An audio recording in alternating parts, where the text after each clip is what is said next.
Borderlines struggle to see you. They struggle to see people for who they really are.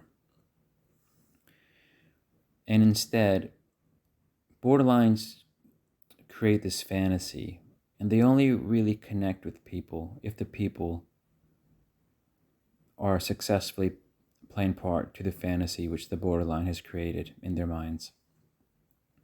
And once that fantasy is dead, then so are you. Here's the thing. Borderlines don't really live in the real world. In a way, they've become too good for the real world.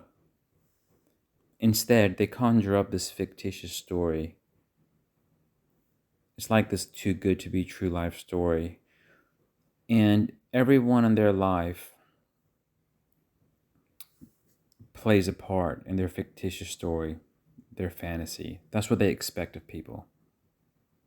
And they don't realize that they're expecting everyone to conform to some type of make-believe land, which isn't real. And the reason borderlines try to live in this imaginary landscape is because at some level they feel they're too good for the real world. Actually, they're afraid of the real world because the injuries they would have experienced from childhood trauma, it would have really broken them down in certain ways. And it's those broken pieces which they camouflage, which they try not to face. They try to be above that by creating these imaginary roles for people. When borderlines try to associate with anything that's real, they become too grounded. They become too much in this real world, and then they start realizing those parts of them that hurt. The endemic feeling of being abandoned, emptiness, just not really having this purpose, the sense of purpose. That's why borderlines can be so chaotic, dramatic, prone to vices. Kind of makes up for this dreary state that kind of holds them down.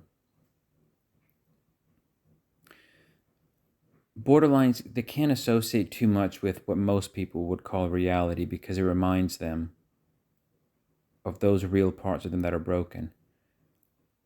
So they live very much in this imaginative state. It's their escape. But here's the thing. They hold people up. They hold you responsible for living up to these fictitious characters that they've created. You know, the favorite person of the borderline, for example. They've conjured up this image of that person being perfection, the person they've convinced themselves that person can make the borderline feel complete, feel whole. That's just an example. But of course, the borderline's favorite person, or anyone else for that matter, can never treat them, the borderline being someone with complex trauma, various forms of complex PTSD. You can never expect somebody to be able to handle you with a certain godlike care, where they make you feel permanently great. And they rely on people playing the roles of these fictitious characters for them to feel balanced. But naturally, everybody's just living their own lives. Everybody's just doing their own things. People are not following a skit to please the borderline. Even the people closest to the borderline. They can never be the person that the borderline needs and expects based on this imaginary role.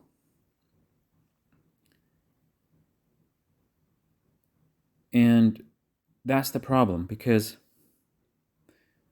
when you're dealing with a borderline and they attach themselves to you as somebody who can help them, somebody they can rely on, you constantly need to prove yourself. You constantly need to prove that you can live up to these impossible standards of a fictitious character with fictitious powers. The powers to mitigate the downside of all these complex symptoms of complex PTSD and the inability for the person to actually see other people for who they are and see their own inner flaws for what they really are. When the borderline realizes that you cannot save them from themselves, that's where they push you away. That's where they run. Thanks for watching.